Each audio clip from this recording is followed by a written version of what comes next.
আমি একটা মাহফিলে আমি একজন মুরব্বী মানে বয়স্ক মানুষ মাহফিল থেকে বের হয়ে যাচ্ছিল, তো এটা আমি কখনো অ্যালাউ করি না যে আমি যতক্ষণ আলোচনা করব সবাই থাকতে হবে, একজনও যেতে পারবে না, কারণ আমার বিক্ষিপ্ত কথা তার কাছে বিক্ষিপ্ত একটা মেসেজ যাবে, কিন্তু আমার পুরোটা আলোচনার ভিতরে কিন্তু একটা মূল থিম থাকে। তো সে যদি অর্ধেক শুনে চলে যায় তাহলে তো সে আমার মূল থিমটা পেল না।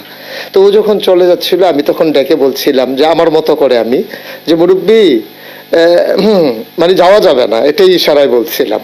তো এটাই ভাবে যে আপনার ছেলেরা এইভাবে নেবে এটাই বুঝি নাই। তো এটার ভিতরে ওরা একটা আনন্দ খুঁজে পেয়েছে, এবং সরকারের বদল হওয়ার কারণে এখন যে সমস্ত মানুষগুলো মুরব্বীর কাতারে ছিল যারা যখন পালিয়ে যাচ্ছে সেখানে ওই কথাটা চলে যায়, এটা যায় প্রসঙ্গক্রমেই যায়।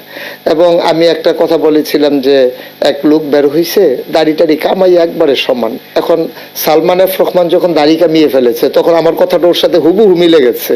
আমি কিন্তু সালমান এফ রহমানের দাড়ি কামানো দেখে ওয়াচ করিনি, ওয়াচ করেছিলাম আগে, আর প্রসঙ্গ তো মিলে গেছে এখন এসে।